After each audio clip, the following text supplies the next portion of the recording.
বাতাস থেকে বিদ্যুৎ উৎপাদন করছে ফিলিস্তিনি এক শিশু। এই কাজে ব্যবহার হচ্ছে মাত্র ৩০ টাকায় কেনা ডায়নামো যন্ত্র। অন্ধকার ধ্বংসস্তূপে আলো ছড়াচ্ছে গাজার নিউটন নামে পরিচিত ১৫ বছর বয়সী হুসাম আল আত্তা। এগুলো বললে তো ওনারা রাগ করে। আমি তো খোলামেলা ওনাদের সাথে কথা বলি এখন, যে আপনাদের মধ্যে একজন ব্যক্তিকে জুমার খুতবা দিতে পাঠান দেখি, ইয়াতে মিম্বরে ৩৬০ জন এমপি একজনকে পাঠান যে জুমার খুতবা দিতে পারবে। দাঁড়ায় বলবে ইন্নাল হামদুলিল্লাহ নাহমাদুহু ওয়া নাস্তাঈনু মান ইয়াহদিহিল্লাহু ফালা মুদিল্লা লাহু ওয়া মান ইউদ্লিল ফালা হাদিয়া। আরবি দিয়ে জাস্ট ৫টা মিনিট আপনি খুতবা দিবেন, জুমার খুতবা এজ এ রাষ্ট্রপ্রধান। দেখেন পারে নাকি? এটার উপর বাহাস হতে পারে, ডিবেট হতে পারে। ওদেরকে বসতে বলেন, আমি বসতে রাজি আছি। এটার উপর বাহাস হতে পারে যে আমি বলছি যে কলমের বল থেকে শুরু করে আপনার কফি যেটা খাচ্ছেন, আপনি যে ল্যাপটপে আপনি অ্যালগোরিদম করে করে যে আমাদের ইসলামের বিরুদ্ধে বইপত্র লিখতেছেন, ওই অ্যালগোরিদম পর্যন্ত মুসলমানদের আবিষ্কার করা। এটা আমাদের এই জেনারেশনের 90% জানে না, হীনমন্যতায় ভোগে। অথচ ৪ খলিফার যুগে, আব্বাসীয়দের যুগে, উমাইয়াদের যুগে এগুলো আমরা আবিষ্কার করে বিশ্বকে দিয়েছি। এই যে মিসাইল ছুটতেছে, ওরা এই যে মিসাইল ছুটতেছে, পৃথিবীর সর্বপ্রথম মিসাইল আবিষ্কার করেছিলেন সাদ ইবনে আবি ওয়াক্কাস রাদিয়াল্লাহু আনহু।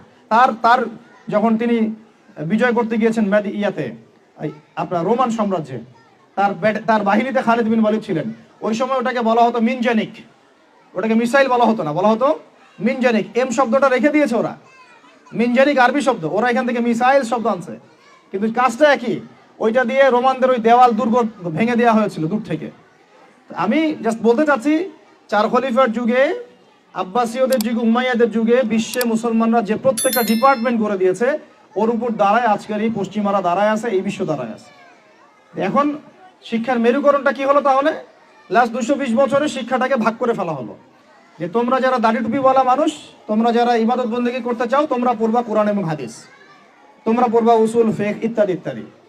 আর যারা তোমরা ডাক্তার হতে চাও, ইঞ্জিনিয়ার হতে চাও, ব্যারিস্টার হতে চাও, তারপরে পলিটিশিয়ান হতে চাও ইত্যাদি ইত্যাদি, তোমরা পড়বা ইংরেজি, বাংলা, সায়েন্স, ম্যাথামেটিক্স, হ্যাঁ, arts, commerce, biology, medical science ইত্যাদি তোমরা পড়বা। এই যে মেরুকরণ, এই মেরুকরণটাই হারাম হয়েছে প্রথমে। এটাই একটা বাজে জিনিস হয়েছে শিক্ষার মধ্যে। কখনো মেরুকরণ ছিল না, বরং ওমর রাদিয়াল্লাহু আনহুকে আপনি দেখেন। ওমর রাদিয়াল্লাহু আনহু একজন ফকিহ, একজন হাফেজ, একজন আলেম, একজন বিজ্ঞ খলিফা, পাশাপাশি একজন রাষ্ট্রপ্রধান। এখন আমাদের এগুলো বললে তো ওনারা রাগ করে। আমি তো খোলামেলা ওনাদের সাথে কথা বলি এখন, যে আপনাদের মধ্যে একজন ব্যক্তিকে জুমার খুতবা দিতে পাঠান দেখি, ইয়াতে মিম্বরে ৩৬০ জন এমপি একজনকে পাঠান যে জুমার খুতবা দিতে পারবে।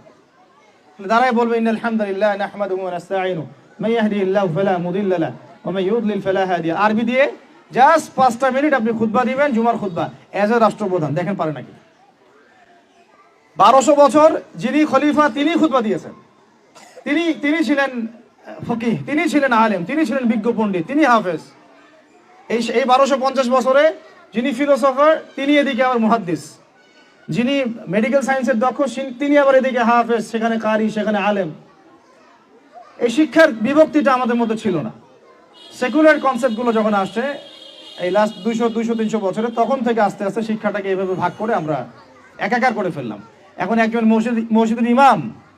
মসজিদের ইমাম সাহেবকে আপনি যদি জিজ্ঞাসা করেন যে সিরিয়ার রাজধানীর নাম কি, বলতে পারবে না অনেকেই। অর্থনীতির এটা কি, বিটকয়েন কি জিনিস, ও বলবে এটা আবার কি জিনিস। ক্রিপ্টোকারেন্সি কি, বলবে এটার নাম তো জীবনে শুনি নাই। অথচ এটা ইকোনমিক্সের একটা বেসিক জিনিস। ইনফ্লেশন কি দেখবেন অনেকেই বলতে পারতেছে না, কিন্তু সে দাওরাত হাদিস পাস করেছে, ইফতা দিয়েছে, তাখাসসুস করেছে। তাহলে শিক্ষাটাকে আমরা এভাবে ভাগ করে ফেললাম। এদিকে আবার যারা জেনারেল লাইন আমরা পড়েছি, ধরেন জিজ্ঞাসা করেন যে ফরজ গোসল কেমন করে করতে হয়, সবাই ফরজ গোসল করি, কিন্তু আমরা যারা ম্যাচিউর এবং ম্যারিড, অনেকেই মাসআলা ভুল আছে। অনেকেই পর্দা করে, পর্দার ফরজগুলো বলতে পারবে না। নামাজ, সবাই নামাজ পড়ে, নামাজের আরকান আহকামগুলো বলতে পারতেছে না।